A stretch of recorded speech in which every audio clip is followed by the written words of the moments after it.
एक बार एक सेठ जी थे जिनके पास धन दौलत की कोई कमी नहीं थी, लेकिन समस्या ये थी कि उन्हें रात को नींद नहीं आती थी।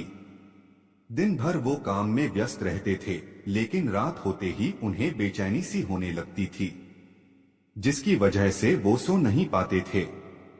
एक रात सेठ जी बहुत परेशान हो गए। उन्होंने कुछ पैसे निकाले और अपनी कार लेकर पास ही के एक मंदिर में चले गए। कुछ देर भगवान के पास बैठे तो उन्हें थोड़ा सुकून मिला। अब जैसे ही वहां से जाने लगे, तभी एक गरीब व्यक्ति भगवान के पास आकर प्रार्थना करने लगा।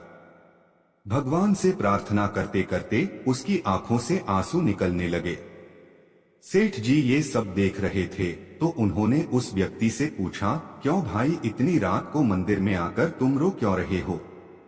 ऐसा भी क्या हो गया तुम्हारे साथ? वो व्यक्ति बोला, मेरी बच्ची बहुत बीमार है और इस वक्त वो हॉस्पिटल में है। मेरे पास उसके इलाज के लिए पैसे नहीं हैं। अगर कल सुबह तक उसका इलाज नहीं हुआ तो वो बच नहीं पाएगी। अब भगवान के सिवा मेरे पास कोई और उम्मीद नहीं है। उसकी बातें सुनकर सेठ जी का मन दुखी हो गया।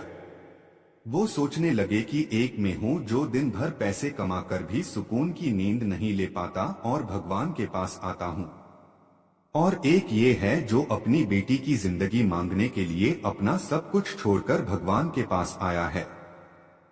सेठ जी ने तुरंत अपनी जेब में हाथ डाला और जितने भी पैसे उनके पास थे उन्होंने उस व्यक्ति को दे दिए, और उस व्यक्ति के चेहरे में रौनक आ गई। सेठ जी ने अपना कार्ड निकाल और कहा कि अगर कुछ और भी जरूरत हो मुझे जरूर बताना।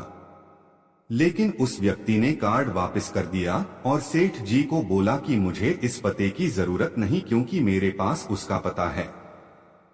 सेठ जी आश्चर्य में पड़ गए और बोले, तुम्हारे पास किसका पता है भाई? गरीब व्यक्ति बोला, उसी का जिसने इतनी रात को आपको यहाँ मेरी मदद के लिए भेजा। सेठ जी मन ही मुस्कुराने लगे। उस गरीब आदमी की मदद करके सेठ जी का मन बहुत हल्का हो गया और उनकी बेचैनी भी कम हो गई। सेठ जी वहां से चले गए और चैन की नींद सो गए।